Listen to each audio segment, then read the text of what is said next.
E o deputado federal Eduardo Bolsonaro afirmou em suas redes sociais que a cada momento que Jair Bolsonaro precisa de apoio, mais máscaras caem. A afirmação foi feita momentos depois do pronunciamento à nação de Hamilton Mourão. O então vice-presidente e general da reserva criticou lideranças que, segundo ele, provocaram o clima de desagregação social. Vamos acompanhar trecho do pronunciamento que gerou mais polêmica. Lideranças que deveriam tranquilizar e unir a nação em torno de um projeto de país, deixaram com que o silêncio ou o protagonismo inoportuno e deletério criasse um clima de caos e de desagregação social, e de forma irresponsável deixaram que as Forças Armadas de todos os brasileiros pagassem a conta, para alguns por inação e para outros por fomentar um pretenso golpe. Coronel Gerson Gomes, foi esse o momento chave do pronunciamento, né? O momento que gerou toda a polêmica. Como é que o senhor interpretou, coronel? Esse discurso, abstraindo aí da questão levantada pelo filho, né, pelo deputado Eduardo Bolsonaro, que tem uma certa razão quando argumenta, por exemplo, que o presidente em exercício não citou nominalmente o presidente Bolsonaro, falou dos feitos do governo, se colocou inclusive como partícipe desse governo, defendeu o legado do governo, afirmou como seria uma... Acho que está travando um pouquinho a conexão do coronel.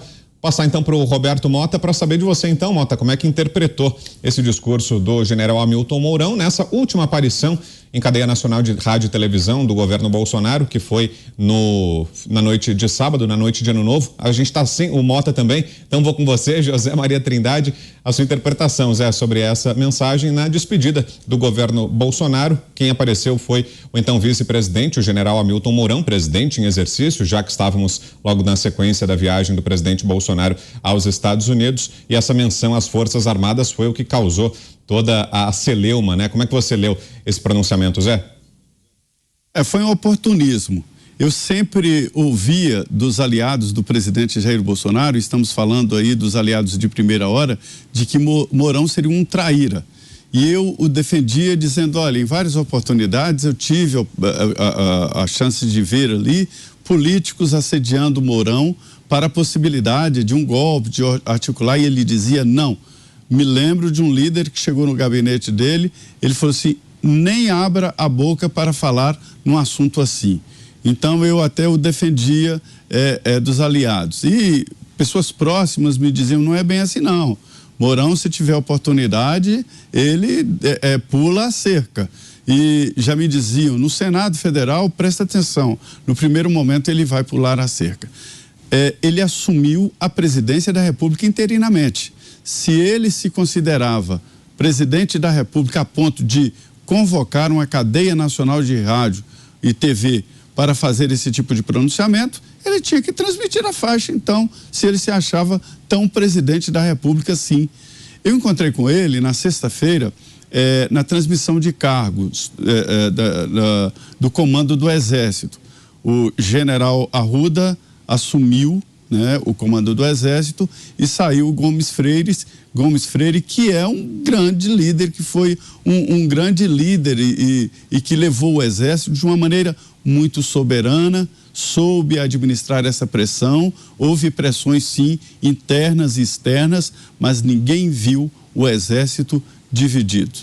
O general Gomes Freire, ele se portou de uma maneira, Vitor, que ninguém viu um batalhão lá na ponta questionar ou mesmo se pronunciar publicamente ou dizer aqui nós não aceitaremos.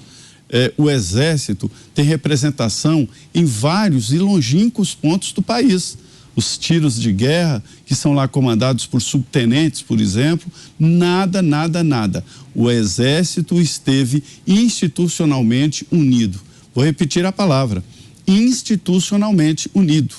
Eu ouvi de generais, se você fizer uma pesquisa, você descobrirá que entre 70 ou 80, e um disse, pode chegar a 90, votarão e votam no presidente Jair Bolsonaro.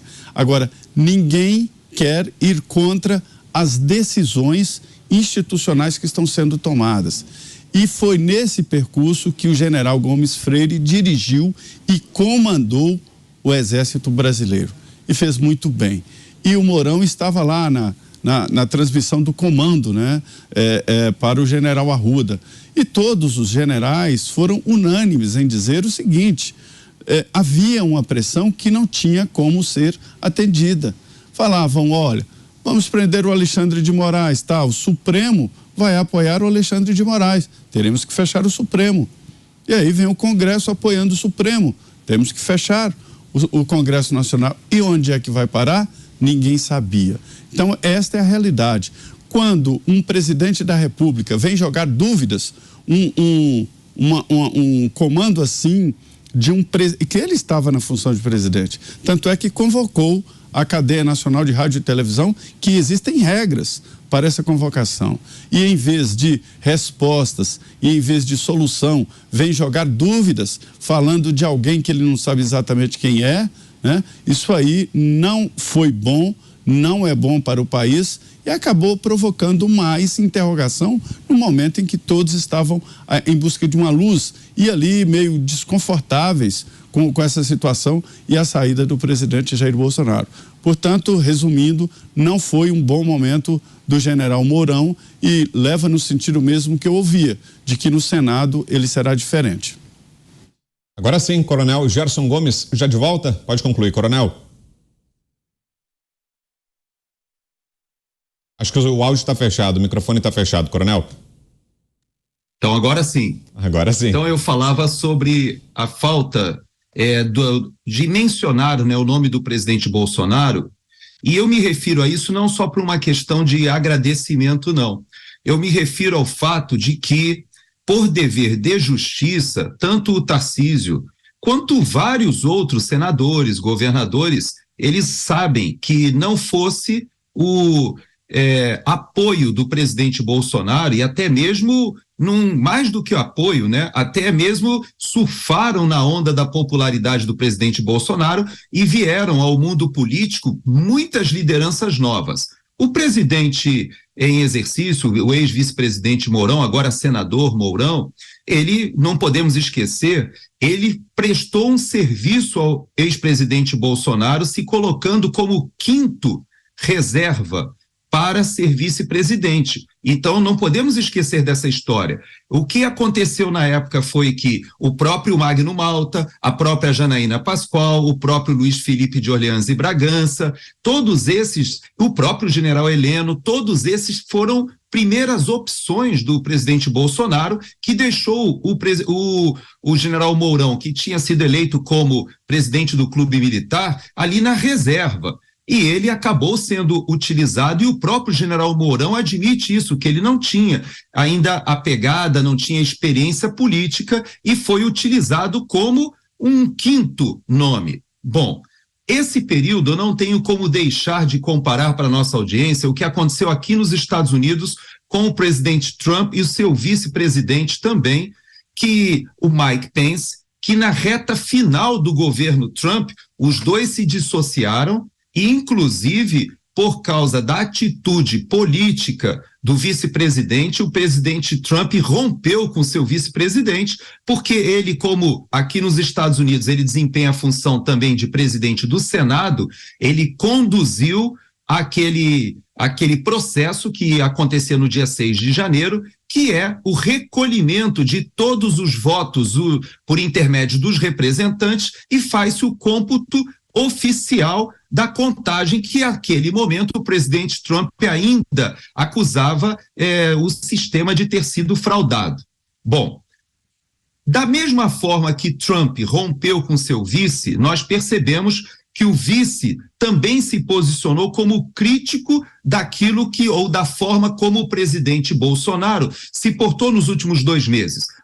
O vice-presidente Mike Pence, da mesma forma, criticou o presidente Trump da maneira como ele se portou na reta final, não reconhecendo a vitória de Joe Biden e ajuizando todas as formas que tentou e chegando ao final a solicitar ao seu vice-presidente que não conduzisse aquela cerimônia, e ele disse que não faria isso porque entendia que a função dele de presidente do Senado era somente simbólica, quem deveria decidir seria o Congresso. E agora eu vou estabelecer um paralelo aqui para a nossa situação no Brasil. O presidente Bolsonaro, nesse silêncio, e foi isso que inseriu no discurso o vice-presidente Mourão, com seu silêncio, ele jogou sobre as Forças Armadas a ideia, ou pelo menos criou diante da população, a expectativa de que ele poderia sair daquela situação valendo-se do apoio das Forças Armadas e invocando o que toda a população hoje sabe que está na nossa Constituição, no artigo 142. Ou a defesa dos poderes constitucionais ou a garantia da lei e da ordem. No entanto, faltou um aspecto, e nesse ponto o general Mourão tenta fazer a defesa das Forças Armadas, que hoje estão numa situação muito delicada, porque serão atacadas pela esquerda agora no poder e, ao mesmo tempo, estão desprestigiadas pela própria direita, que se viu frustrada, defraudada pela expectativa que foi gerada pelas tentativas do próprio presidente, como ele falou nas suas palavras de despedida. Ele tentou várias possibilidades, mas não conseguiu apoio nem do Congresso Nacional e nem do Supremo Tribunal Federal. Percebam que o presidente da República não citou as Forças Armadas, ele falou de outras instituições nas suas palavras finais, mas todos entenderam que ele não obteve o apoio necessário para fazer frente àquilo que ele julgava injusto e que os seus apoiadores também entendiam como um momento crítico do país. Bom, podemos entender então com as palavras do general Mourão que ele tenta fazer uma defesa das Forças Armadas, mas acaba levantando um aspecto de crítica ao presidente Bolsonaro.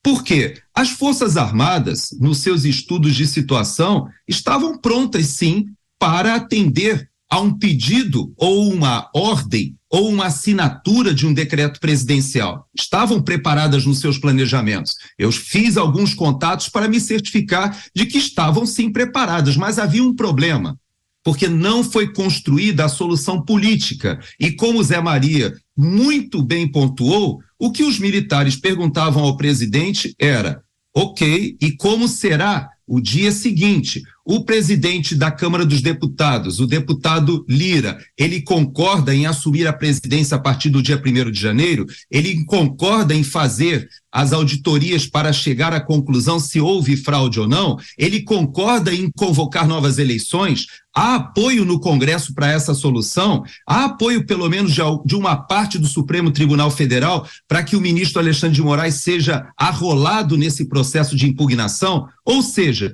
essas perguntas não foram respondidas e não se construiu a base política para uma solução que seria unilateral do presidente da República. Então, o que o vice-presidente tenta nesse momento é colocar as questões nesses termos, mas será bastante difícil ele entender, ou ele ser compreendido, porque tanto a direita está extremamente ressentida desse desfecho, como a esquerda também tentará de todas as formas tripudiar nessa maneira meio triste que terminou o governo Bolsonaro da forma como nós todos presenciamos.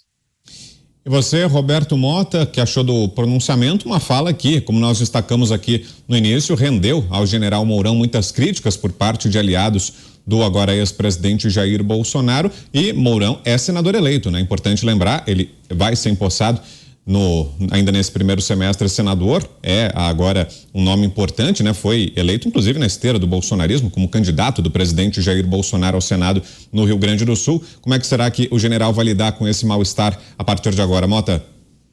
A posição de vice é sempre uma posição delicada. Eu vou lembrar aqui uma história que aconteceu em 1800 nos Estados Unidos. Foi a terceira eleição presidencial e concorriam dois candidatos. Um era Thomas Jefferson e outro era um cidadão chamado Aaron Burr. E a eleição deu empate. Então, a decisão foi para o Congresso. o Congresso decidiu que Thomas Jefferson ia ser presidente e o Aaron Burr ia ser vice. E aí começou um problema, que o Thomas Jefferson ficou o resto do mandato achando que o seu vice, né, que tinha sido seu concorrente, queria tomar o poder. E aí, em 1807, prestem atenção na data, o Aaron Burr foi preso e acusado de traição, de planejar um golpe, e foi julgado em um julgamento presidido pelo então juiz-presidente da Suprema Corte americana, John Marshall. Veja só quantos elementos, né, de coincidência. E o John Marshall, que era o presidente da Suprema Corte da época, não gostava do Thomas Jefferson, que era o presidente. E o Thomas Jefferson fez pressão pela condenação do Aaron Burr. E o Aaron Burr acabou absolvido. Depois teve outras histórias aí. Esse Aaron Burr, inclusive, chegou a duelar com outro pai fundador da democracia americana, com o Alexander Hamilton, e matou o Alexander Hamilton no duelo. Mas eu só contei essa história para a gente ver como a posição de vice-presidente propicia esse tipo de situação. Eu não vi o pronunciamento, mas a maioria das pessoas que viu não teve uma reação boa.